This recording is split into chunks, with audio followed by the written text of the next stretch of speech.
하나님을 가까이 했던 다윗의 삶이라는 제목으로 말씀 전가하도록 하겠습니다. 조금 전에 우리가 읽었던 본문은 사순절 49절 성경 암송의 세 번째 암송 말씀이죠. 다윗의 시입니다. 시편 총 편수가 150편인데요. 다윗은 그 가운데 절반이 훌쩍 넘는 73편을 이렇게 직접 썼습니다.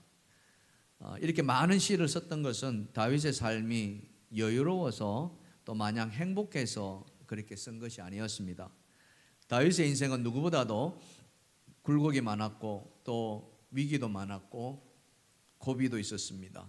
그런 험난한 인생 속에서 다윗은 오직 하나님만 바라보고 하나님을 의지한 채 그렇게 시를 통해서 또 새 힘을 얻는 그런 은혜의 삶을 살았습니다.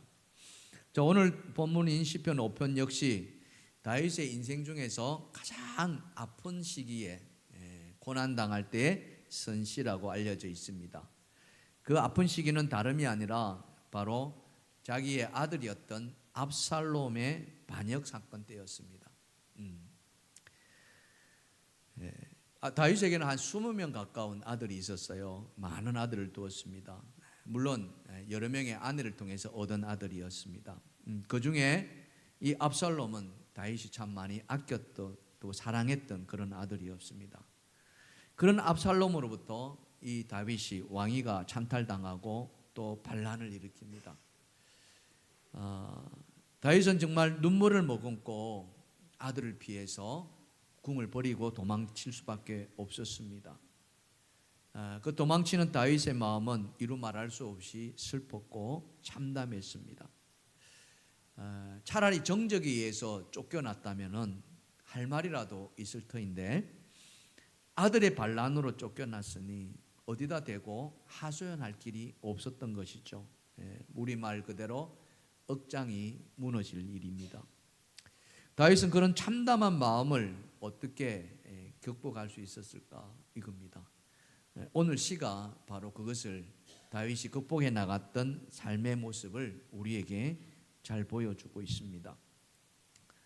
우리의 인생도 이렇게 때로는 우리가 예상하지 못한 어려움들을 겪을 때가 있죠. 고통당할 때가 있습니다. 육신의 아픔이 찾아올 때도 있고요.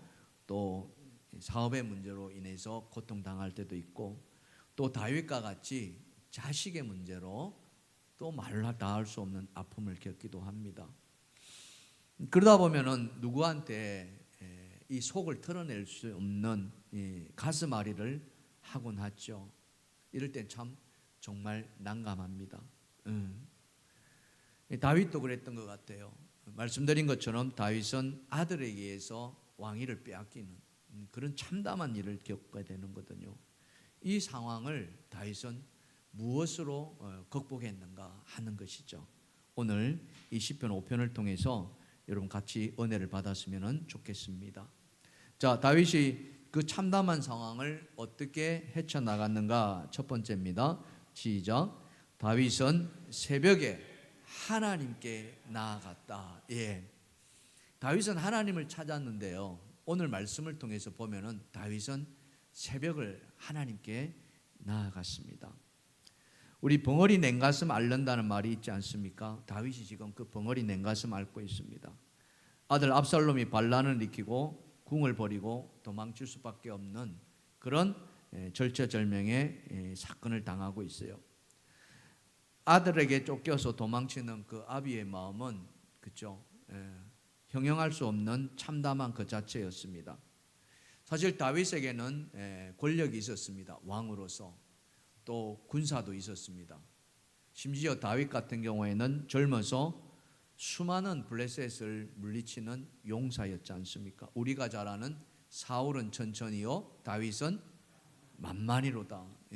다윗을 대적할 그런 적들이 없을 만큼 다윗은 뛰어난 싸움꾼이었습니다.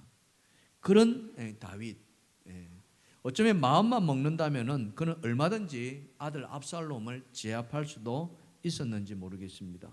하지만 다윗은 그렇게 하지 않았습니다. 아니, 하지 않은 것이 아니라 못했다는 거죠. 왜 그렇습니까? 이 압살롬이 바로 자기가 낳은 아들이었기 때문에 그렇습니다. 자식을 이기는 부모가 없듯이 다윗도 이 압살롬을 능가할 수가 없었던 것입니다. 그러니 이 다윗의 마음이 얼마나 퍽퍽했겠습니까? 지금 궁을 버리고 모든 것을 뒤로 한 채 쫓겨가는 그 다윗의 발걸음을 한번 생각해 보십시오. 이것은 마치 도살장으로 끌려가는 그 짐승의 모습과 전혀 다를 바가 없습니다. 그래서 그 마음을 다윗은 오늘 시에서 이렇게 표현하고 있습니다. 시편 5편 1절과 2절입니다. 자, 같이 한번 읽어봅시다. 시작. 여호와여, 나의 말에 귀를 기울이시사 나의 심정을 헤아려 주소서. 나의 왕, 나의 하나님이여, 내가 부르짖는 소리를 들으소서. 내가 주께 기도하나이다. 예, 아멘. 자, 1절에 보시니까 나의 심정을 헤아려 주셔서, 다윗의 시를 유심히 이렇게 살펴보면요, 다윗이 자기의 마음을 쏟아내는데 나의 심정을 좀 헤아려 달라 이런 표현은 잘 쓰지 않거든요. 근데 오늘 이 말씀에 하나님 앞에, 하나님 제 마음 좀 알아주십시오, 이겁니다. 얼마나 지금 답답하고 얼마나 지금 퍽퍽하면은 내 심정 좀 헤아려 주세요. 우리 그럴 때 있지 않습니까? 예, 여러분 답답할 때 가슴을 치면서 여러분 어떻게 합니까? 내 마음 좀 알아주세요, 이렇게 하지 않습니까? 아, 여러분 표정 보니까 여러분 그런 삶이 없다.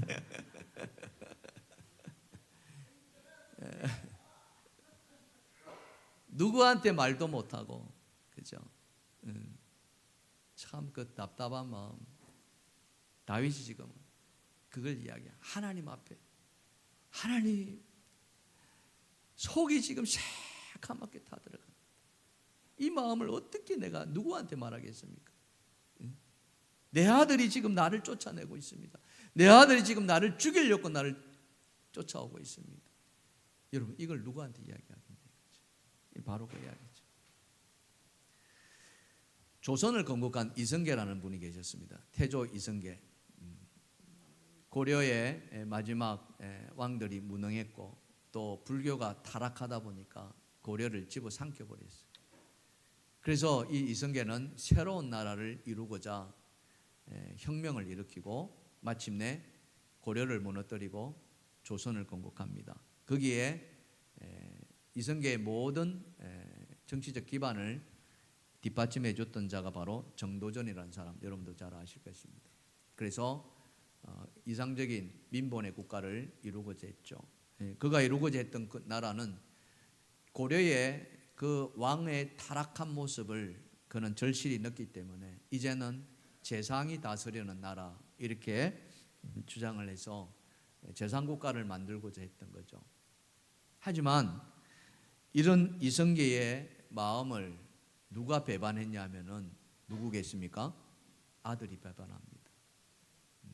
이성계에는 많은 아들이 있습니다. 첫째 부인의 아들도 있고 둘째 부인의 아들도 있는데 그 첫째 부인의 아들 중에 이방원이라는 다섯째 아들, 우리 역사적으로 태종이라고 그러죠. 3대 왕이었던 이 태종은 아버지의 그 뜻을 꺾어버립니다.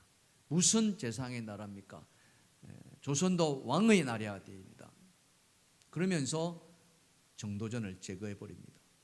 그리고 함께 가담했던 모든 그 사대주의 사람들을 다 제거하고 심지어는 형제들까지도 다 없애버리죠.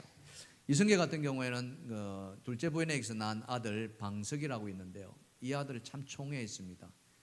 성품도 좋았고 또 똑똑하기도 했고, 그래서 이 나라를 이끌어갈 차세대 왕이다라고 점치고 떴는데 방원은 그것을 허락하지 않았죠.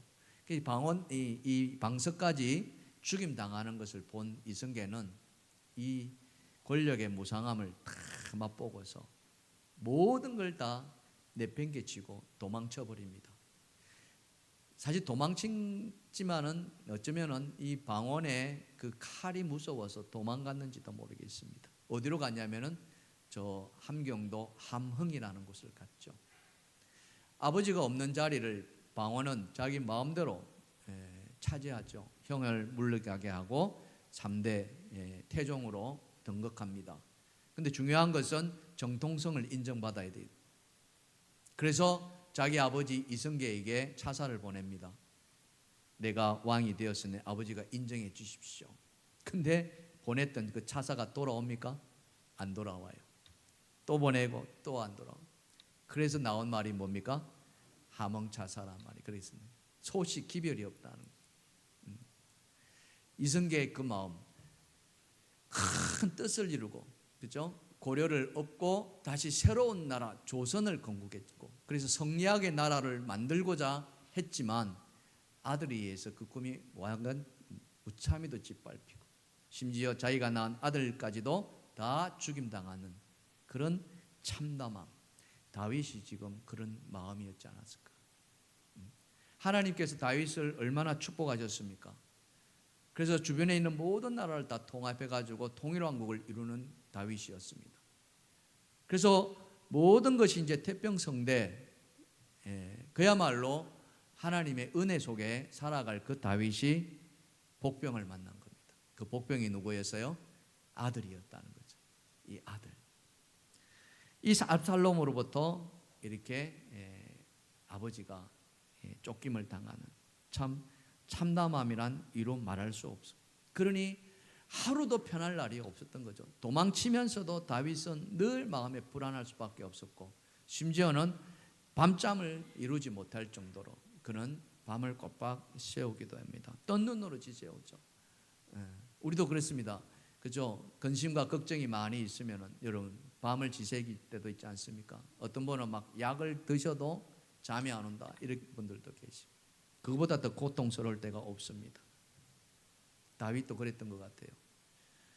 이 깜깜한 밤을 홀로 힘겹게 보내면서 다윗에게는 오직 하나, 아침이 되기를 바라는 거예요. 새벽이 찾아오기를 바라는 거예요. 그러면서 그 아침에 그가 했던 것은 딴 것이 아니라 하나님 앞에 나아갔다는 것입니다.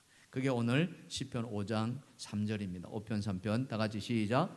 여호와여, 아침에 주께서 나의 소리를 들으시니 아침에 내가 주께 기도하고 바라리이다. 아멘.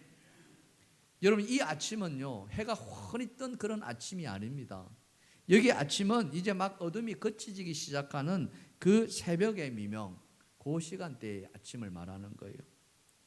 이 시간은 모든 만물이 깨어나는 시간이고, 한 걸음 더 나아가서 그 만물을 다스리는 하나님의 통치가 선포되는 그 시간이 바로 새벽인 것입니다. 세상이 아직 깨어나지 않는 그 시간에 다윗은 하나님의 앞에 나아간 거예요. 왜 그렇습니까? 너무 힘들기 때문에, 너무 아프기 때문에. 이 가슴에 그 멍어리, 그죠? 응어리라고 하죠.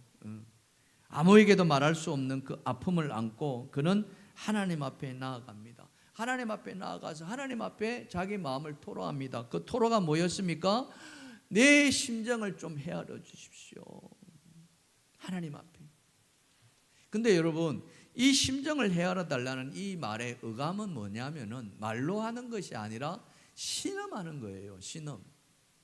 어떻게 신음합니까? 여러분 아플 때 어떻게 신음합니까? 여러분 아플 때 어떻게 신음해요?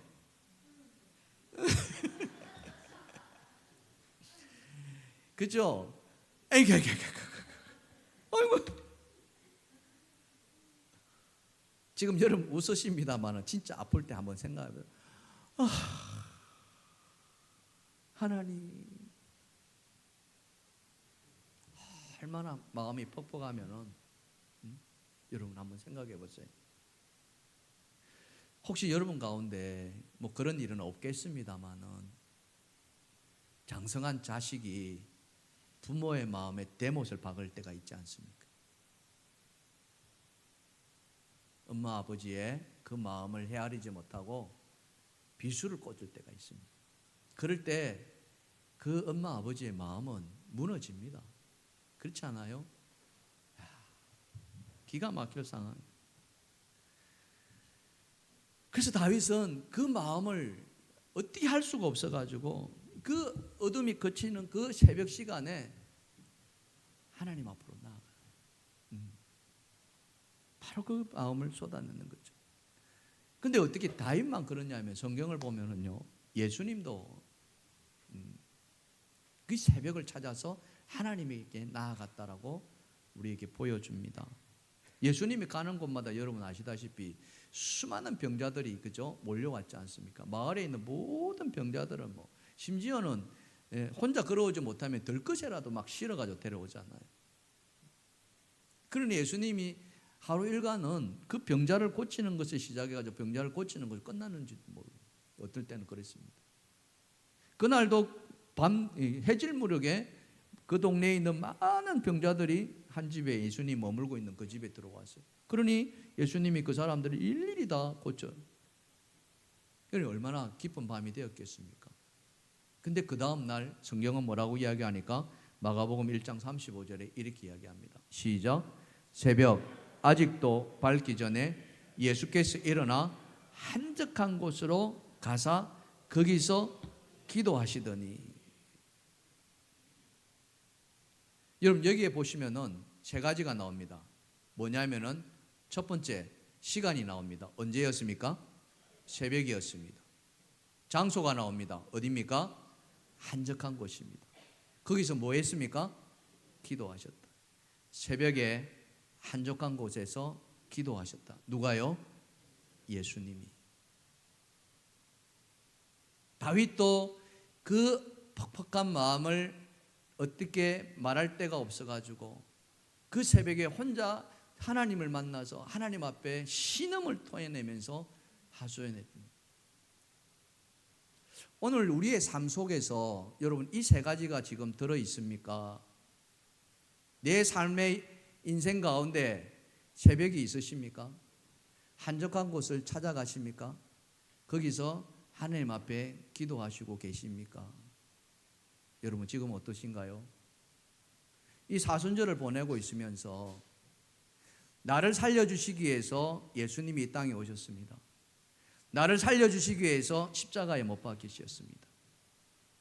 나를 살려주시기 위해서 예수님은 부활해 주셨습니다. 부활의 첫 열매가 되어주셨고 우리에게 구원의 문을 활짝 열어주셨습니다.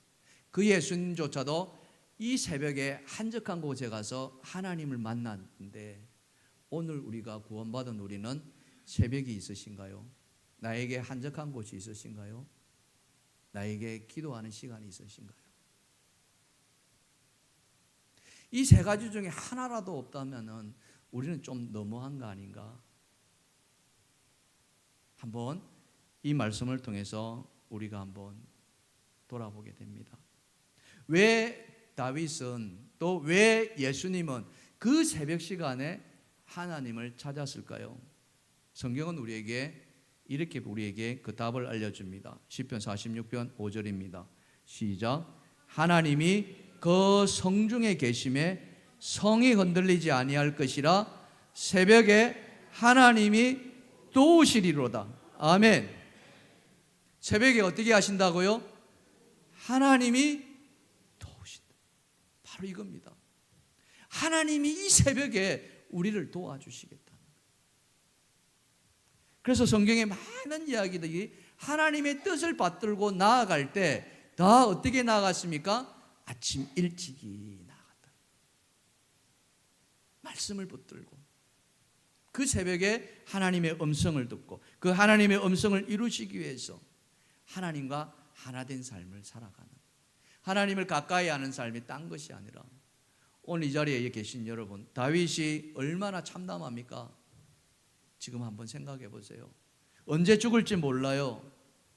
그런 다윗이 정말 그 아픈 마음을 가지고 하나님을 찾았는데 바로 새벽에 하나님을 찾았다는 사실. 여러분, 이 땅에, 이 불모지의 땅에 선교사님들이 목숨을 걸고 복음을 전해 주었습니다. 성경 하나 없는 이 땅에 그들이 품속에 가져왔던 그 성경, 완성되지도 않은 그 성경을 가지고 이 땅에 복음을 심어 주셨습니다. 그 복음을 들은 우리 신앙의 선조님들은 새벽을 깨웠어요. 평양에 대부흥이 일어나는 그때부터 시작해서 이 새벽은 우리 그리스도인들에게 하나님을 만나는 시간이다. 그래서 지금까지 100년이 지난 지금까지도 이 새벽의 전통은 계속 이어져 오고 있습니다. 오늘 우리도 같은 신앙의 생활을 해나가고 있습니다. 여러분의 신앙의 삶, 시간적인 여정 속에 새벽이 있으신가요? 한적한 곳이 있으신가요? 그리고 하나님을 만나고 계시는가요? 내 삶이 그렇게 편안하다고 말할 수도 있겠습니다만, 그러나 편하고 안 편하고 문제가 아니라 하나님과 우리와의 관계 속에서 우리가 하나님을 가까이 한다면은 우리는 우리 안에서 하나님을 가까이 하는 그 시간과 그 장소와 그 만남이 있어야 될 줄 믿습니다.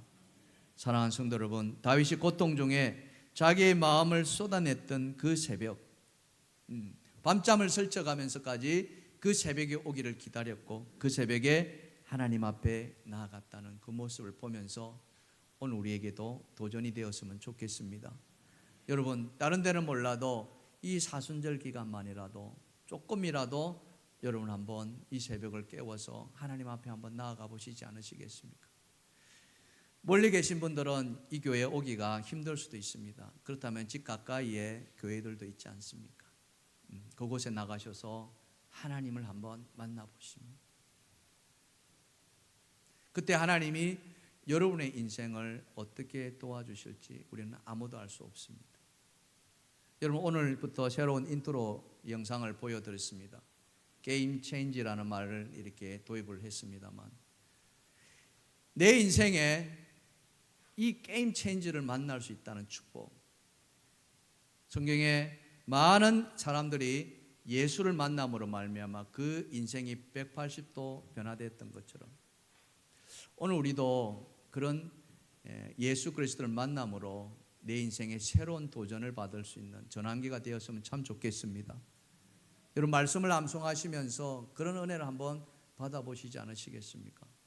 지금까지 수십 년 믿음 생활을 해왔고 교회 생활을 해왔고, 그래서 다 자타가 인정하는, 그렇다 할지라도 내 인생의 진정한 변화, 예수님을 만나는 그 시간이 새벽이 되기를 주님의 축원합니다. 축원합니다. 우리 옆에 분 한번 쳐다보시고요, 한번 자신 있게 한번 말해봅시다. 새벽을 한번 깨워봅시다. 아멘. 여러분, 진짜 빈말이 아니라 한번 도전해 보시길 바랍니다. 자, 두 번째, 다윗의 삶은 어땠을까요? 자, 두 번째, 시작. 다윗은 삶의 모든 중심을 하나님께 두었습니다. 우리의 인생을 살다 보면은 예기치 못한 문제를 만나서 당황할 때가 있습니다. 다윗과 같이 부모 자식 간에 그죠? 엄청난 일을 겪을 수도 있습니다. 상처가 말할 수 없이 클 겁니다. 정말 힘들죠. 안 그러겠습니까? 다른 사람과의 문제보다 자식과의 문제는 꼽으로, 아니 10배, 20배는 더 힘들 수도 있습니다. 근데 정말 중요한 것은 바로 이때가 우리의 믿음이 작동할 때입니다. 여러분, 언제가 믿음이 작동할 때라고요? 인생이 힘들 때. 따라합시다. 인생이 힘들 때 내 믿음이 발휘할 때다. 아멘. 여러분 믿음이 살아있고 여러분 믿음이 힘이 있다면은 정말 인생이 힘들 때 그 믿음이 여러분을 이렇게 세워주시리라 믿습니다. 아멘. 여러분, 그 힘들 때 누구를 찾으십니까? 그렇죠? 우리가 힘들 때 그 어려움을 이겨나가기 위해서 우리는 누구를 찾아가는가? 이거죠. 오늘 제가 말씀드립니다마는 우리 인생에 가장 힘들 때 우리를 진정으로 구원해 주실 분은 오직 예수 그리스도밖에 없음을 믿으시길 바랍니다. 따라합시다. 예수 그리스도만이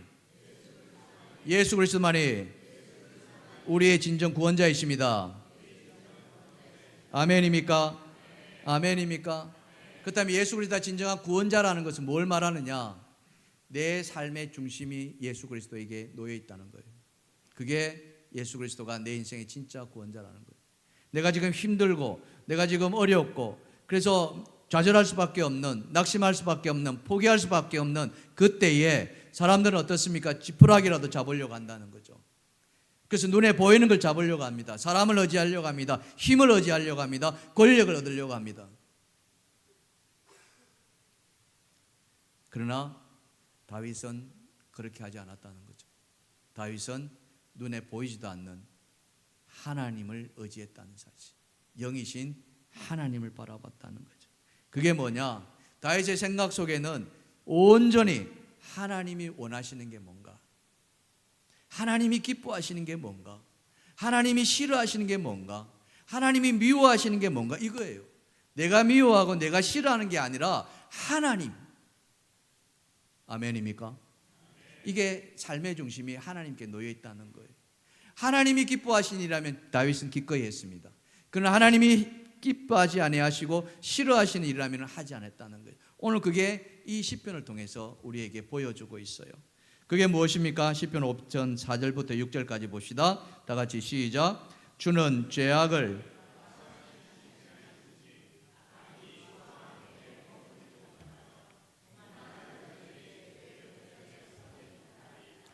주는 모든 행악자를 미워하시며 거짓말한 자를 멸망시키시리이다.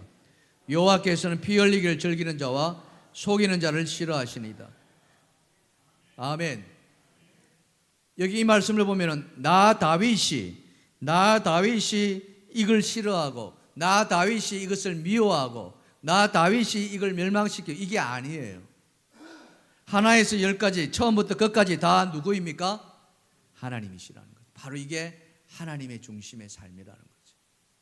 주님이 원하시면은 그것이 무엇이든 간에, 주님이 원하지 않으신다면은 이게 무엇이든 간에 하지 않는, 그게 바로 하나님 중심의 삶이었던 다윗이라는 거죠. 바로 이것입니다. 우리의 삶 속에서 하나님이 얼마나 비중을 차지하고 있는가, 이게 바로 우리의 신앙을 가늠하지 않겠습니까? 그렇잖아요. 내 생각에 얼마나 가득 차 있으면 하나님 가득 차 있는가, 이거죠.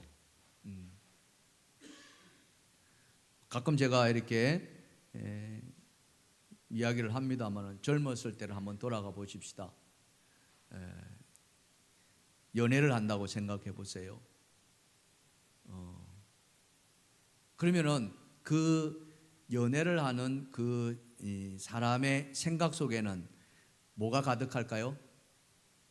사랑하는 사람으로 가득 차 있을 거예요. 오늘 점심에는 뭘 먹었을까? 누구랑 먹었을까? 어떤 것을 먹었을까? 이거부터 시작해가지고, 그죠? 또 만날 약속을 생각한다면, 그 시간에 내가 무엇을 입고 갈까? 또 만나서 무엇을 할 것인가? 온통 그 생각. 그거 생각하면 여러분 기분이 좋아요, 안 좋아요?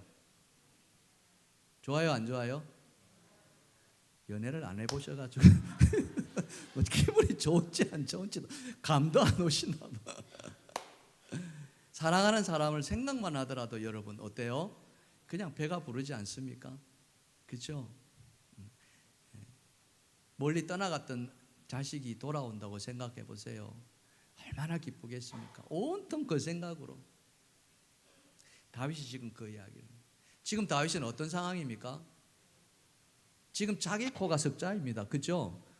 언제 죽을지 몰라요, 자기 아들한테. 그래서 걸어만 날 살려라, 지금 내 빼기 바쁩니다. 그런 다윗의 생각 속에 어떻게 하면 살 수 있을까가 아니라, 지금 다윗의 생각 속에는 뭘로 가득 차 있어요? 하나님이 얼마나 좋아하시는가, 얼마나 기뻐하시는가. 이게 차원이 다르다는 거죠.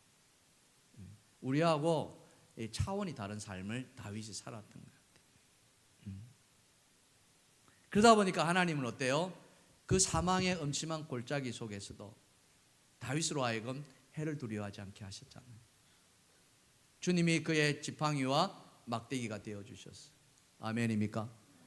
더 나아가서 자기의 원수 앞에서 하나님이 그에게 상을 차려주시고 놀라운 축복을 다윗에게 주지 않아요.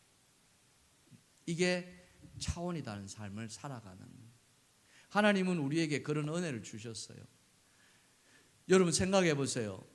여러분 어떻게 해서 구원받으셨습니까? 어떻게 해서 천국으로 갈 수 있습니까? 어떻게 해서 하나님의 자녀가 될 수 있습니까? 여러분의 행위가 있었습니까? 여러분의 공로가 있었습니까? 아무것도 없었습니다. 우리가 잘 아는 말씀 에베소서 2장 8절 9절 암송했던 말씀이죠. 너희는 그 은혜에 의하여, 다 같이 시작. 너희는 그 은혜에 의하여 믿음으로 말미암아 구원을 받았으니 이것은 너희에게서 난 것이 아니요 하나님의 선물이라. 행위에서 난 것이 아니니 누구든지 자랑하지 못하게 하려 하심이라. 아멘. 말씀이 딱 떠오르는 거예요. 우리는 아무것도 없었어요.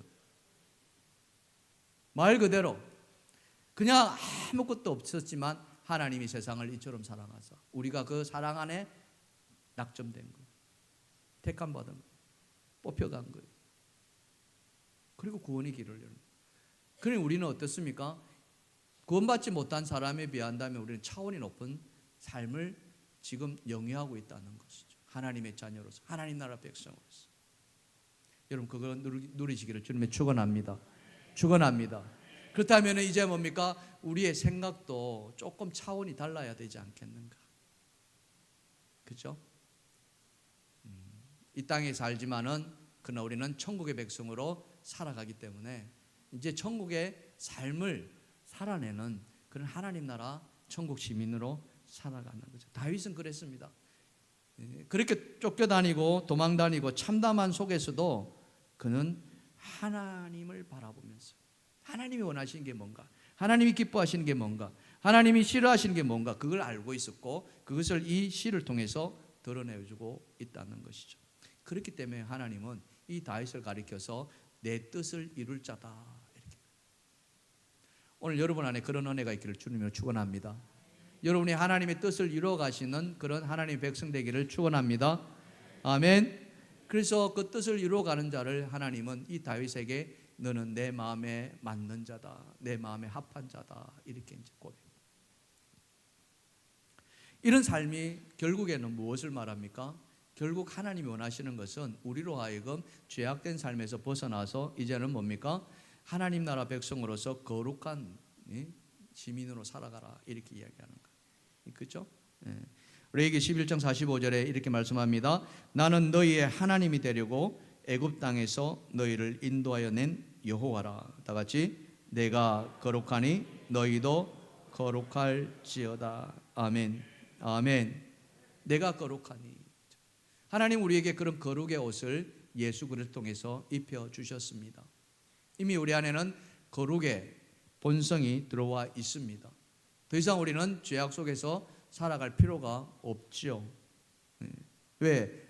우리 안에 거룩한 하나님의 성령이 이미 임재해 있기 때문에. 그래서 그 성령과 더불어 살아가기만 하면 된다는 것이죠.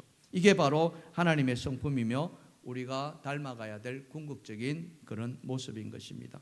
세상의 가치관이나 죄악된 습관을 따르지 않고 이제는 하나님의 백성으로서 하나님 백성답게 구별된 삶을 살아내라. 하나님 오늘 우리에게 그것을 요구하고 계시죠. 사랑하는 성도 여러분, 오늘 여러분 안에 하나님의 거룩한 성령이 들어와 계시는 줄 믿으시길 바랍니다. 주님 우리에게 말씀합니다. 성령은 거룩하다. 그래서 성령이 계시는 하나님의 성전도 거룩하다. 그렇기 때문에 너희 몸은 성령이 거하시는 하나님의 성전이기에 너희도 거룩할지어다. 아멘. 아멘. 여러분 거룩하다는 것을 받아들이시기 바랍니다. 나 같은 죄인에서 이제는 벗어나시기 바랍니다. 하나님의 백성으로서 거룩한 삶을 살아내시기를 주님의 축원합니다. 축원합니다.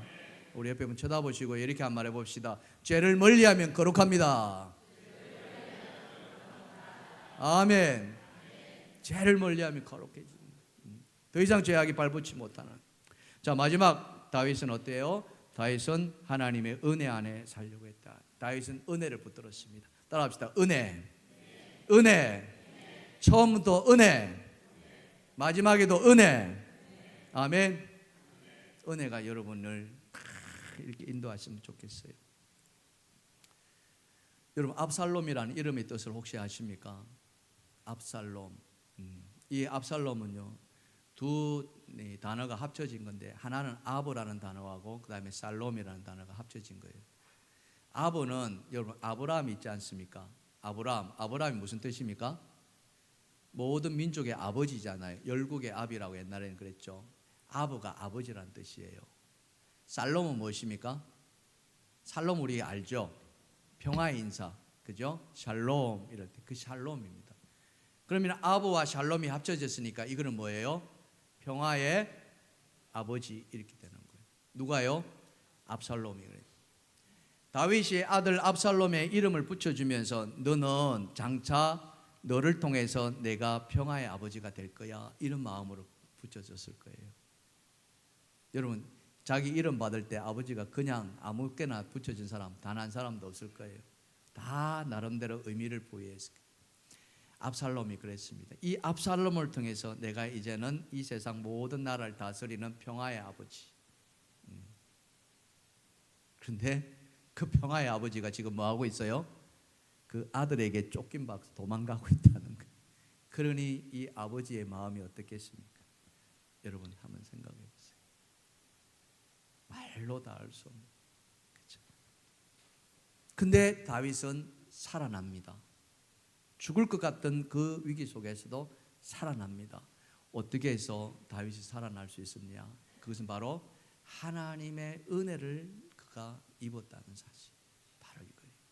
오늘 시편 속에서도 다윗은 그 은혜를 마지막에 이야기하고 있어요. 시편 5편 7절입니다. 시작. 오직 나는 주의 풍성한 사랑을 힘입어 주의 집에 들어가 주를 경외함으로 성전을 향하여 예배하리이다. 아멘. 여러분 지금 다윗이 지금 예배할 상황입니까? 여러분이 다윗 상황이라고 생각해 보세요. 언제 아들이 쫓아와가지고 죽일지 모르는데 지금 한가롭게 예배할 성전을 향해서 예배할 수가 있습니까? 근데 다윗이 성전을 향해서 예배한다는 거예요.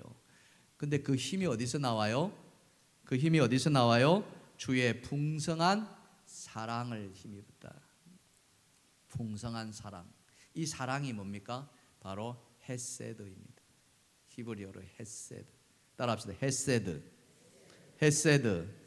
제가 중요한 단어는 여러분들에게 좀 소개를 하고 있습니다. 지난번에 하나님과 연결된 생명을 뭐라 그랬어요? 조에라는 말을 썼죠. 조에. 이 헤세드도 사람이 주지 못하는 하나님이 그저 부어주시는 그 은혜, 그게 헤세드입니다. 여러분 다윗이 사울 왕의 쫓김을 당한 적도 있었잖아요. 이보다 훨씬 이전에 왕이 되기 전에 사울 왕은 이 다윗을 죽이려고 혈안이 되어 있습니다. 군대를 동원했고 땅 끝까지 쫓아가서 다윗을 죽이려고 했어요.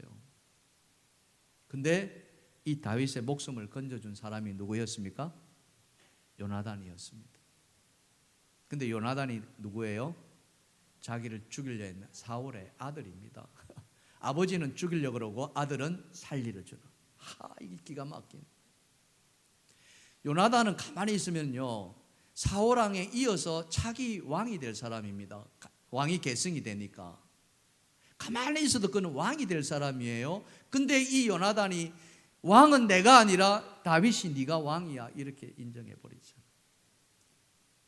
그래서 나는 나를 내려놓고 너는 살아야 돼. 그래서 다윗을 살려줍니다. 도망가게 만들어요. 이게 여러분 뭐겠습니까? 이 요나단의 마음이 누구에 의해서? 하나님에 의해서 감동이 된 거예요. 이게 헤세드입니다. 자기의 그 차기 왕이 될 그런 기득권까지도 내려놓을 수 있고 버릴 수도 있고 심지어는 요나단은 목숨을 잃잖아요. 죽임까지 당합니다. 그럼에도 다윗을 살려주는 이것은 바로 하나님의 헤세드입니다. 바로 다윗은 오늘 그 시에서 그 하나님의 헤세드를 이야기하고 있는 거죠. 주의 풍성한 사랑에 힘입어서 그래서 내가 주의 집에 들어갈 수가 있었고 변함없이 하나님을 경외함으로 나는 성전을 향해서 예배하고 싶다. 이게 다윗의 고백이라는 거죠. 죽음을 눈앞에 두고 있었던 다윗이었지만 여러분 우리가 즐겨 부르는 찬양 가운데 이런 찬양이 있는 거 아시죠? 제가 앞소절만 불러드리겠습니다. 오직 주의 사랑에 매여 내 영 기뻐 노래합니다.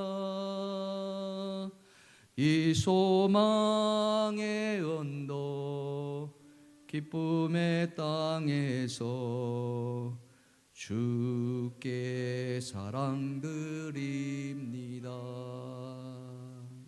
여러분, 오직 주의 사랑에 매임. 여러분 안에 그런 은혜가 임하기를 간절히 축원합니다. 지금 내 인생은 너무나도 힘들고 내 육신은 너무나도 아프고, 오늘 아침에도 이 예배하기 전에 한 권사님이 너무 일주일 내내 아프셔서 제가 주중에 전화를 진방을 하고 기도도 해드렸는데 그 힘이 비어서 오늘 나오셨는데 너무 힘든 눈물을 흘리시.